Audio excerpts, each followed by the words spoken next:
እንደ ተሰቃየም ቆጠርነው። ነገር ግን እርሱ ስለ መተላለፋችን ተወጋ፣ ስለ በደላችንም ደቀቀ።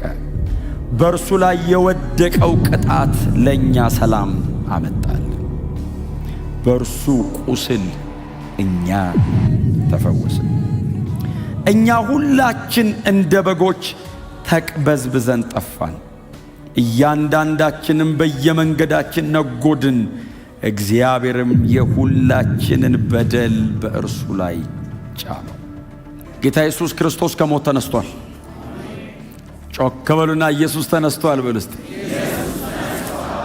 ጌታችን መድኃኒታችን ኢየሱስ ክርስቶስ ከሞት ተነስቷል። በእግዚአብሔር ኃይል ሞት ድል ተነስቷል።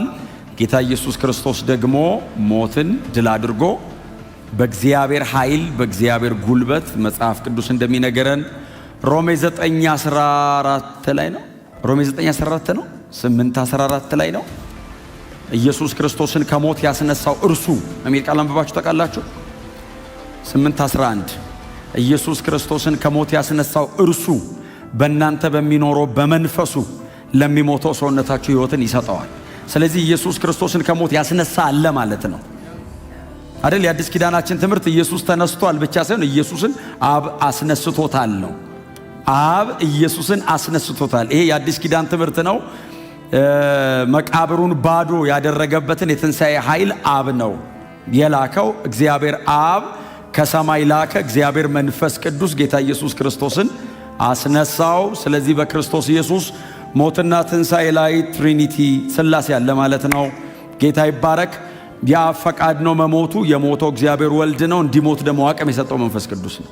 ጌታ የተመሰገነ ይሁን። ጌታ ኢየሱስ ክርስቶስ በእግዚአብሔር ጸጋ ተቀብሏል። በጣም ክሪቲካል ናቸው እነዚህ ሰዎች ሲጽፉ። ዝም ብለው ያገኙትን ነገር የሚጽፉ አይነት ሰዎች አይደሉም። አንደኛ በመንፈስ ቅዱስ ቁጥጥር ውስጥ ናቸው። ቀጥሎ የእግዚአብሔር ቃል ነው የሚጽፉት። ቀጥሎ ለቤተ ክርስቲያን ነው እየተጻፈ ያለው። ስለዚህ ጌታ ኢየሱስ ክርስቶስ በመስቀል ላይ ሞተ ወይንም የሞትን መከራ ተቀበለ ብቻ አይደለም ያሉት፣ በእግዚአብሔር ጸጋ የሚል አለ ከፊት። ጌታ ኢየሱስ ክርስቶስ ይህንን የመስቀል ሞት ለመሞት በዚህ ሲቃይና መከራ ውስጥ ለማለፍ የእግዚአብሔር ጸጋ አስፈልጎት ነበር። ኢትስ ዲቫይን ኢንዶመንት። እግዚአብሔር ሊያቀርብ የሚገባው መለኮታዊ አቅም ነበር። ስለዚህ በእግዚአብሔር ጸጋ ጌታ ኢየሱስ ክርስቶስ የሞትና የመከራን መንገድ ጨርሶታል። ክብር ለኢየሱስ ይሁን። እና መላእክት አይሞቱም። ላስት ዊክ ተናግሬያለሁ። መላእክት አይሞቱም። ከመላእክት ጥቂት አሳነስከው የሚለው ጌታ ኢየሱስ ክርስቶስ መሰቃየቱንና በመስቀል ላይ መሞቱን ለማመልከት የዚህ ደብዳቤ ጸሐፊ ይህንን ይጠቀመዋል። እኛን በእግዚአብሔር ቀኝ ለማስቀመጥ እኛ ያለንበት ስቴት፣ እኛ ያለንበት ደረጃ፣ እኛ ያለንበት ሁኔታ ድረስ ጌታ ኢየሱስ ክርስቶስ መውረድ ነበረበት። ጌታ ኢየሱስ ክርስቶስ ፍጹም ሰው ሆኖ በእኛ መካከል አድሯል። ጌታ ኢየሱስ ክርስቶስ ፍጹም ሰው ሆኖ በምድር ላይ 33 ዓመት ተኩል ኖሯል። እንኳን ኢየሱስ ሰው ሆነ። ንኩትና ጠግባቸው ጌታ ኢየሱስ ክርስቶስ ፍጹም ሰው ሆኖ መሬት ላይ ኖሯል በሉት። ይሄ ወንጌል ነው። ኢየሱስ ሰው ባይሆን ክርስትና የሚባል እምነት አይኖርም። ኢየሱስ ሰው ባይሆን እኛ አንጸድቅም። ኢየሱስ ሰው ባይሆን በመስቀል ላይ አይሞትም። የኢየሱስ ክርስቶስ የመስቀል ሞት ነው ያዳነኝ። ለዛ ነው አንደኛ ዮሐንስ ላይ ሲናገር ኢየሱስን በሥጋ እንደመጣ የማይቀበል የተረገመ ይሁን ይላል። ኢየሱስን በሥጋ እንደመጣ የማይቀበል ባይዘው አምላክ እንደሆነ የማይቀበል አይደለም። በሥጋ እንደመጣ የማይቀበል ኢየሱስ ሥጋ የሚመስል ነው የለበሰው የሚል ኢየሱስ ሥጋ አልለበሰም የሚል ዶሴቲዝም የኖስቲኮች ትምህርት የተረገመ ይሁን ይላል። ከቸርች ላይ ዳራ ሲዙት አይደለም የሚለው አናቴማ ነው የሚለው። ሰይጣን በወደቀበት ይውደቅ። ኢየሱስ ሰው አልሆነም ካለ አልዳንክም እያለ ነው። ቀጥሎ ሳልቬሽን የለም። በእግዚአብሔር ፊት መቆም አይቻልም። ተክቶኝ ነው ኢየሱስ የሞተው መስቀል ላይ። በመስቀል ላይ ለመሞት ፍጹም ሰው መሆን ነበረበት። ኢየሱስ ሆነ፣ አረገው።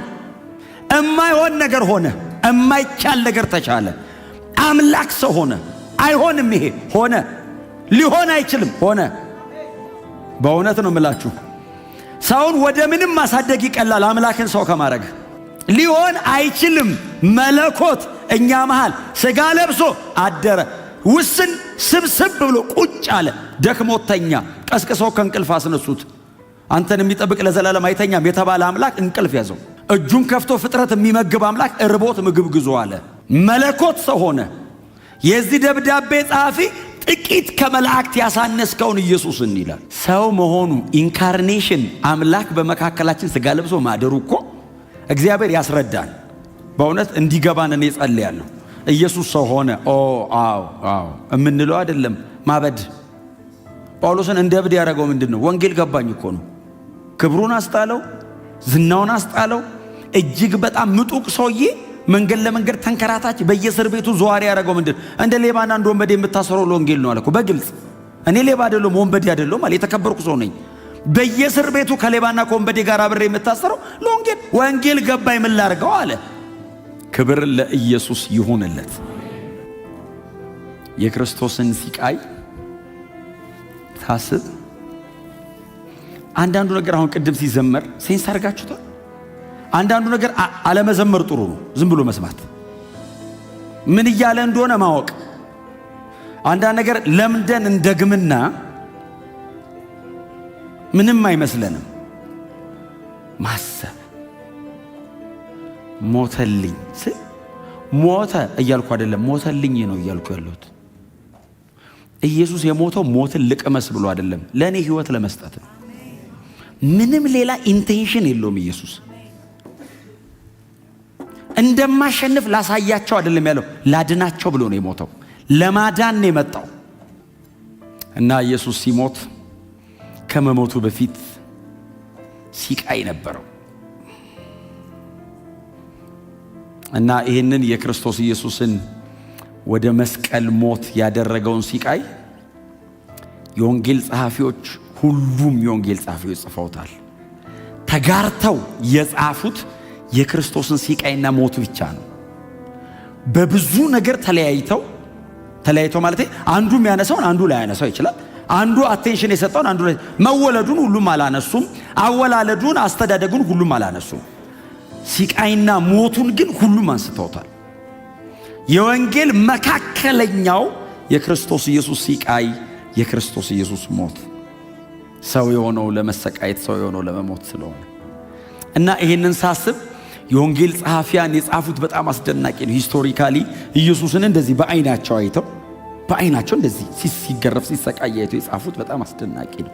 እጅግም ጥልቅ ነው። አንዳንዱን ለማብራራትም አይቻልም። አንዳንዱንም እነሱም ሲጽፉት መሬት ወረቀት ሆኖ ባህር ቀለም ቢሆን ብንጽፈው አንጨርሰውም አሉ እና የገባንና እንድናስረዳ አቅም ያገኘነውን ብቻ እንጽፋለን እንጂ ከማብራራትም ከመረዳትም ያልፋል። እኔ የክርስቶስ ኢየሱስ የመስቀል ሞትና ሲቃይ በሙሉ እንዲገባኝ አልጸልይም፣ አይገባኝምም። መኖር ስለምፈልግ እንዴት ሁሉም ይገባኛል፣ ፍራክሽኗ እንድትገባኝ ነው የምለምነው። እኔ ብልጭታዋ እንድትገባኝ ነው የምለምነው። እሷ ስትገባ ነው አፕስ ኤንድ ዳውን ህይወታችንን የምትገለባብጠው። በሙሉማ ሊሸከመው አይችልም። የአምላክ ሰው መሆን እኮ ስላልገባ ነው ኖርማል ምን ሆኖ። ያ ሰው የሆነ አምላክ ተሰቃይቶ ሞተማ ምንም ካላረገን እንደ ጳውሎስ ያደርገናል። እና ይሄንን ሳስብ እኔ ብዙ ጊዜ ወደ ኋላ መለሳለሁ እና አንድ ነብይ አለ አይደል፣ ኢሳይያስ የሚባል ጌታ ኢየሱስ ክርስቶስ ወደ ምድር ከመምጣቱ ከ700 ዓመት በፊት የነበረ he was the great prophet። ታላቅ ነብይ ነው። እኔ ታላቅ ምለው ይህንን ትንቢት ስለተነበየ የእስራኤልን መጨረሻ አይደለም የተነበየው፣ መሲሁን በሙሉ ቁመናው አየው። ከ700 ዓመት በፊት ነው። ከ700 ዓመት በኋላ የሚመጣውን ኢየሱስን ፊዚካሊ ምን እንደሚመስል ጻፈ። ወንጌላት ላይ ኢሳይያስ የጻፈውን ያክል ሲቃይና መከራ አልጻፉም። ወንጌላትን የጻፉልን ሰዎች በሰው ሳይድ ቆመው ሰው እንዲህ ሲያየው ነው የጻፉት። ኢሳይያስ በእግዚአብሔር ሳይድ ቆሞ ነው ያየው። ሞሬ ኢሳይያስ ዲፕ ነው። እግዚአብሔር መሲሁን በሚያይበት አንግል ኢሳይያስ በእግዚአብሔር ብርሃን በመንፈስ ግልጠት 700 ዓመት ተሻግሮ ኢየሱስ ክርስቶስን ሲሰቃይ ያየው። he the humble servant of the Calvary፣ የቀራንዮ ትሁት አገልጋይ ብሎ ጻፈ። የቀራንዮ ትሁት አለ፣ ጸጥ ብሎ የሚሄድ ኢሳይያስ 53 እናውጣ። የአዲስ ኪዳንም የብሉይ ኪዳን መካከለኛ ምዕራፍ ነው። መጽሐፍ በሙሉ የሚጠቀለልበት ምዕራፍ ነው። ከ52:13 ጀምሮ ላንብብላችሁ እስከ 53:12 ድረስ። ኢሳይያስ 52:13 ጀምሮ እነሆ ባሪያዬ የሚያከናውነው በማስተዋል ነው። ኢየሱስን እግዚአብሔር ባሪያዬ ይለዋል። ኢየሱስ የእግዚአብሔር ባሪያ ተብሏል። ባሪያዬ የሚያከናውነው በማስተዋል ነው። ገናና ይሆናል፣ ከፍ ከፍ ይላል፣ እጅግ ይከብራል። ብዙዎች በእርሱ እስኪደነግጡ ድረስ መልኩ ከማንም ከሰው የተለየ ከሰው ልጆችም ሁሉ ይልቅ ተጎሳቆለ። ስለዚህ ብዙ መንግስታትን ያስደንቃል። በእርሱ ምክንያት ነገስታት አፋቸውን ይይዛሉ። ያልተነገራቸውን ያያሉ፣ ያልሰሙትን ያስተውላሉ።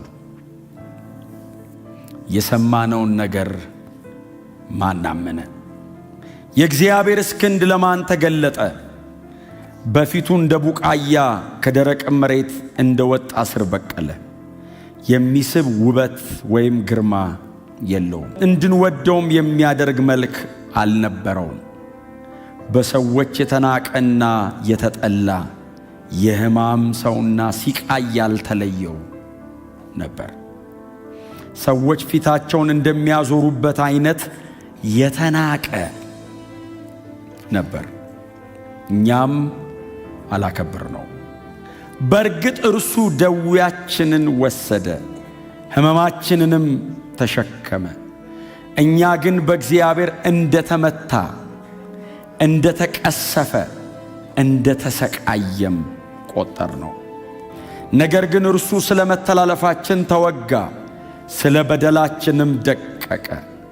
በእርሱ ላይ የወደቀው ቅጣት ለእኛ ሰላም አመጣልን። በእርሱ ቁስል እኛ ተፈወስን። እኛ ሁላችን እንደ በጎች ተቅበዝብዘን ጠፋን፣ እያንዳንዳችንም በየመንገዳችን ነጎድን። እግዚአብሔርም የሁላችንን በደል በእርሱ ላይ ጫነው። ተጨነቀ፣ ተሰቃየም፣ ነገር ግን አፉን አልከፈተም። እንደ ጠቦትም ለእርድ ተነዳ፣ በሸላቾቹ ፊት ዝም እንደሚል በግ አፉን አልከፈተም። በማስጨነቅና በፍርድ ተወሰደ። ስለ ሕዝቤ ኃጢአት ተመትቶ ከሕያዋን ምድር እንደተወገደ ከትውልዱ ማን አስተዋለ? በአፉ ተንኮል ሳይገኝበት ምንም ወንጀል ሳይሠራ አሟሟቱ ከክፉዎች መቃብሩም ከባለጠጎች ጋር ሆነ።